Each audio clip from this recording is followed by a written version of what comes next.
মৰমৰ ছাত্ৰ ছাত্ৰীসকল, আজি আমি অসম জাতীয় বিদ্যালয়ৰ পঞ্চম শ্ৰেণীৰ নতুন বিজ্ঞানৰ জীৱৰ চলন নামৰ পাঠৰ প্ৰশ্নাৱলী আলোচনা কৰিম।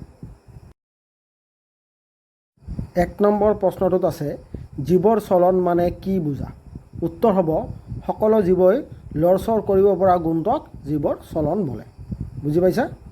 ২ নম্বৰ প্ৰশ্নটো আছে, উদ্ভিদৰ চলন আছেনে? যদি আছে, এটা উদাহৰণ দিয়া। উত্তৰ হ'ব, উদ্ভিদৰ চলন আছে। উদ্ভিদৰ কাণ্ডই পোহৰৰ ফালে বাঢ়ে। শিপাবোৰ আকৌ মাধ্যাকৰ্ষণ বলৰ দিশত বাঢ়ে। শিপাই মাটিত থকা পানীৰ দিশত গতি কৰে। এইবোৰ উদ্ভিদৰ বৃদ্ধিৰ বাবে হোৱা চলন। এনেকৈ উদ্ভিদে চলন মানে চলে। বুজি পাইছা? চলা ফিৰা কৰে। তোমালোকে এই দুটা লিখি ল'বা, হ'ব? ৩ নম্বৰ প্ৰশ্নত আছে, বেক্টেৰিয়াৰ চলন কেনেকৈ হয়? ইয়াৰ উত্তৰ হ'ব, বেক্টেৰিয়াৰ কোষত এডাল বা তাতকৈ বেছি চুলিৰ দৰে অংশ থাকে। ইয়াক ফ্লেজেলা বোলে। বেক্টেৰিয়াই জুলীয়া পৰিৱেশত, এইটো প্ৰৱেশত নহয়, এইটো পৰিৱেশত হ'ব, জুলীয়া পৰিৱেশত এই ফ্লেজেলাৰ সহায়ত চলাচল কৰে। বুজি পালা? যে কি হয়, যে বেক্টেৰিয়াত কি থাকে? ফ্লেজেলা থাকে, মানে সৰু সৰু চুলিৰ দৰে অংশ থাকে। ইয়াক ফ্লেজেলা বুলি কোৱা হয়, আৰু এই ফ্লেজেলাৰ দ্বাৰাই বেক্টেৰিয়া চলাচল কৰে। তোমালোকৰ ইয়াত আৰু এটা প্ৰশ্ন হ'ব পাৰে ইয়াত, যে ফ্লেজেলা কাক বোলে? এইখিনি হ'লেও তোমালোকে এই ফ্লেজেলা বলেলৈকে লিখি দিলে হৈ গ'ল। তোমালোকে এইখিনি লিখি ল'বা।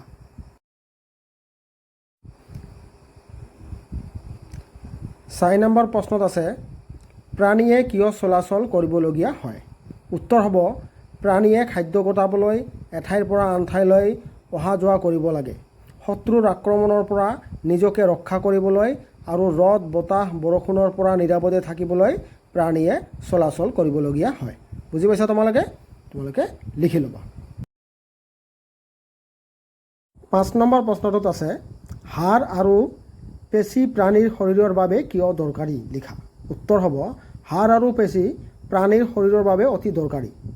এইবোৰৰ সহায়তে শৰীৰৰ কোমল অংগবোৰ নিৰাপদে থাকে। হাড়ে জীৱৰ শৰীৰক নিৰ্দিষ্ট আকৃতি দিয়ে। হাড় আৰু পেশীৰ সহায়ত শৰীৰে বিভিন্ন অংগী ভংগী কৰিব পাৰে। হাড়ৰ বাবেই মানুহে পণ হৈ থাকিব পাৰে। ৭ নম্বৰ প্ৰশ্নটো আছে, ভুল শুদ্ধ নিৰ্ণয় কৰা। ৭ৰ ক'ত আছে, বেক্টেৰিয়াত হাড় আছে। উত্তৰ হ'ব অশুদ্ধ।